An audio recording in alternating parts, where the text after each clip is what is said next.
မင်္ဂလာပါရှင်ဆရာမျိုးထုထက်ရေးသားထားတဲ့အချစ်စာဝါကွယ်စာအုပ်ထဲက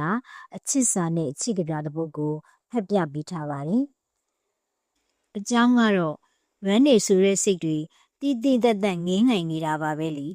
စုပ်လဲစူးစားလဲမျိုးပကြဖြစ်နေလေတော့ဘာစင်းနဲ့ကုရမှန်းမသိချိန်လေးများလာတာပေါ့လေ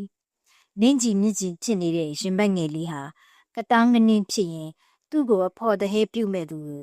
လိုလားလားအေးရေးပြက်ခံစောင့်နေလေရဲ့ကွယ်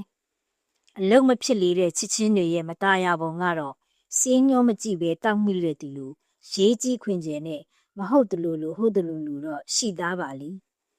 ပြောရင်းဆိုရင်းနဲ့အလွမ်းတက်တက်ကြီးဖြစ်နေတဲ့စိတ်ကမင်းရဲ့ပုံရိပ်တွေကိုရုပ်ရှင်အနေပြကွက်ပြတယ်လေတကွက်ချင်းကိုလှက်နဲ့ဖြစ်လို့နေပြန်ပါလား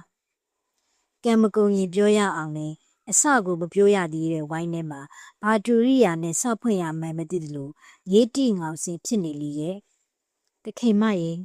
ယုံကြည်နဲ့စိတ်လိုလေရာပြုစားလိုက်ပါတော့ကွယ်ဒီမှာဘက်မှာကချစ်ချင်းတွေကပြောင်းပြန်နဲ့အကြောင်းဖန်နေတာများအာဈေးထည့်ထားတယ်လေပဲနောက်တက်ခတ်တန်တွေကစူဝေလို့ရှင်ဘက်ထဲကတက်ခတ်တန်နေလိုက်မြင်လိုက်နဲ့တက်ကြများတဲ့တချင်းဟောင်းတစ်ပုဒ်သာပေါ်ဆိုလိုက်ခြင်းရဲ့အနာပေါ်အနာကစင့်ပြန်နေတဲ့အခါကိုယိုကာယနိုင်ခြင်းတွေကသာ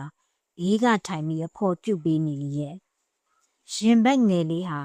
ယူမှုဆိုတဲ့စကားကြားတိုင်းဆွေးညှလှနာကျင်နဲ့ပုံမှန်မဟုတ်ခဲ့ပြန်ဘူးကွယ်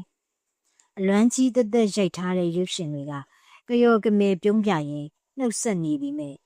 ဤပီယောဆန်နဲ့ကာကျိုးကကွက်ဒီနေတော့အဆုံးမသက်ပြစီနေလားဒီလိုနဲ့ပြူစားတာခံကျင်လို့စောင့်နေတဲ့သူကပြောင်းကပြန်ချစ်ချင်းတွေကိုတက်ခတ်မိနေတော့တကယ်မျိုးထူးချက်